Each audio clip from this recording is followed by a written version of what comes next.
Hi, I'm nikkigaps. I finally made it. I'm 30. It has been a long journey. I've learned so much along the way while still living at my parents' house. Dad, Yeah. can you buy toilet paper? At 24, I felt like I lost purpose. I had lost my mom. I just graduated from college. The pandemic hit, and I couldn't find a job. I was tackling studying for IT certifications, searching for jobs that weren't even available due to the widespread layoffs. And out of pure desperation, I even started an e-commerce brand. Trying to do so many things at once left me feeling unproductive. I was letting time slip by and feeling even more stuck.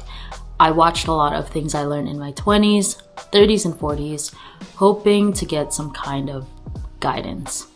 So now in this video, I want to share the lessons I've learned. And although in the beginning, I did say that I still live at my parents' house, which I do, because I do still live here. But these lessons come from my experiences, like leaving my parents' house to go to college, starting my first job, moving to a different city, and all the times I've traveled to different states, different countries, meeting and learning from different types of people. So with that, the first thing I learned is about my career. I thought that once I achieved my career goals, I would have this freedom to finally enjoy life. I thought that once I can support myself and my family, I would feel more at ease and truly happy.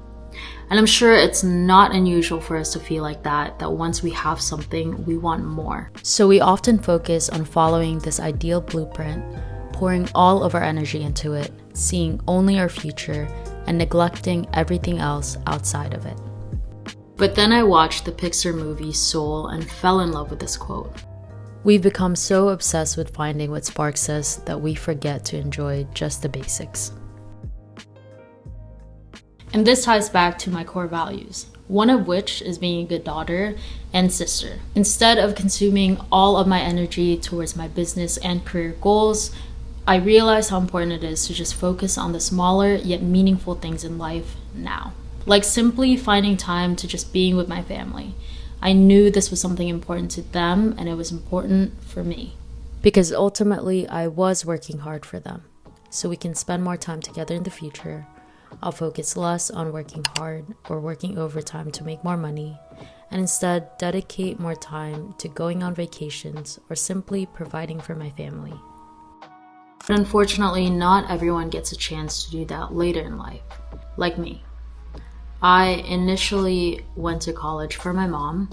I promised her that once I graduate, get a job, I would give everything back. But I lost her before I even had a chance to graduate. So take a moment to still tackle those big career or business goals, but also look up. Think of your core values, think of why you're wanting to achieve those goals, and still appreciate the small, everyday moments. So the second thing is about relationships. I'm not sure where I heard this quote, but it goes like this. Sometimes beautiful people come into your life for only a season to show you that good people exist. Often these people leave as quickly as they came. Let them go with love. They were never yours to keep. I chose this quote because it really connects with so many situations. One of the most common is being with someone you've shared an intimate connection with, a long-term partner, or even someone you just had a long talking stage with. Or I guess it's called a situationship nowadays. But eventually it just didn't work out.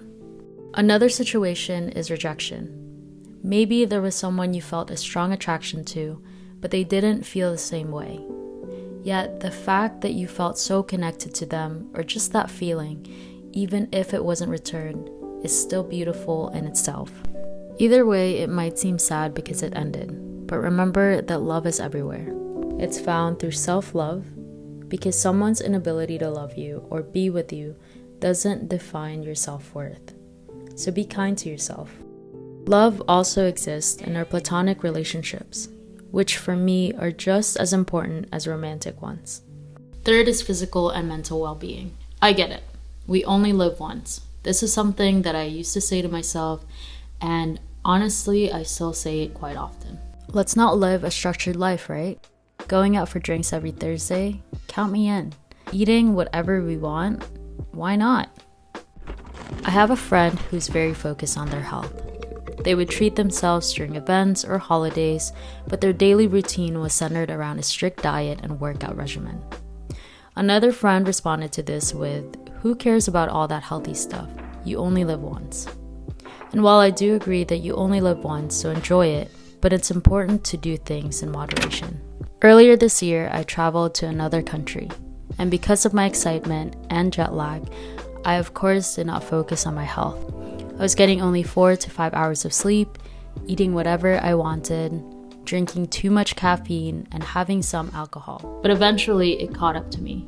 My body was in pain, and usually I would try to push through it, but this time I couldn't. I was feeling more anxious, and when I got home, I went to a lot of appointments, even had a procedure done. And when you're going through all those appointments, spending hours there, and dealing with all those emotions, the whole "you only live once" mentality kind of fades. The only thing on my mind was that I was in this situation, and I couldn't plan anything else until this was over. So now I've learned to prioritize my health and not wait until something goes wrong. Fourth is platonic relationships. As I briefly mentioned earlier, for me, platonic relationships are just as important as romantic ones. I deeply value my friendships. I feel genuinely happy being around them because having them makes life feel more fulfilling. And since most of us grew up together, we've seen each other evolve, from who we were in high school to college, and now as we navigate adulthood. In his book, Together, The Healing Power of Human Connection in a Sometimes Lonely World, Dr. Murthy shares what I found a powerful quote. "We need friends. They are not an extra, a luxury, a privilege, or something we should only invest in when we have more time. We are hardwired for human connection." This resonates with me because I honestly don't think I've experienced loneliness as much as I have this year. The friends I grew up with have either moved away or we rarely see each other because we're all so busy at work. So being the drama queen I am, I feel like my human interaction is very limited most days. And I'm not talking about pinging my coworkers throughout the day, but I mean meaningful conversations. I definitely felt that loneliness more after working from home full time. Like the B-rolls in this scene, I was living the same routine. Whoa, that rhymed. To the point where I was just too exhausted by the end of it, and it didn't feel like going out or doing anything after. And I think a lot of my friends here felt the same. But actually, I do still enjoy a structured life, like reviewing my calendar at the start of my day. I like to have my non-negotiables in place, such as waking up at a set time to walk my dog and just smell the fresh air. I also make sure to carve out at least 4 hours each day, even on the weekends, just to have time for myself, to make coffee, to read or watch podcasts. And once those priorities are taken care of, everything else becomes flexible. So going back to that platonic relationship, what helps is planning coffee dates, dinner, weekend trips, or future vacations with friends. So I have something to look forward to. This is a very good balance for me. I'm not too burnt out at work or too burnt out socializing, and having something to look forward to makes each day feel more meaningful. So I wanted to add this because this is something that I've been diving deep into for the last 5 or so years. But this is about finance, and this is to focus on your own definition of a rich life and not focus on the noise. The richest I've ever felt was when my mom was still alive. The summer before my first day of college, I worked as a waitress at a sushi restaurant, putting in 10-hour shifts every day to save money. But of course, I was still young, easily influenced, made crazy money mistakes, and there were plenty of days when I just ate ramen because I wouldn't have time to cook and eating out was too expensive. I remember at one point looking at my bank account and I had negative $99 without any savings. But without a doubt, that was still the richest I've ever felt because my family was complete. But after losing my mom, I now have a different definition of a rich life. And you might be thinking, why do you keep calling it your rich life? I learned this concept after reading the book, I Will Teach You How to Be Rich by Ramit Sethi. In his book, he emphasizes the definition of being rich isn't always about chasing the luxurious lifestyle that everyone flaunts on social media. It's also not about being frugal and making yourself feel bad for buying that $5 coffee every day. It's about achieving financial freedom and focusing on what truly matters to you. So if that $5 coffee from your favorite coffee shop is what brings you happiness every day, then go for it. But as for my definition of a rich life, I'm very lucky to still have a 9-to-5 job. I can support myself and my doggo, and I was able to meet my net worth goal over the last 5 years. And I may not spend my money on luxurious clothing brand, or own a Tesla, or even have a remote starter for my car, or whatever they're called. And yes, I'm still driving the same car I've had since 2012.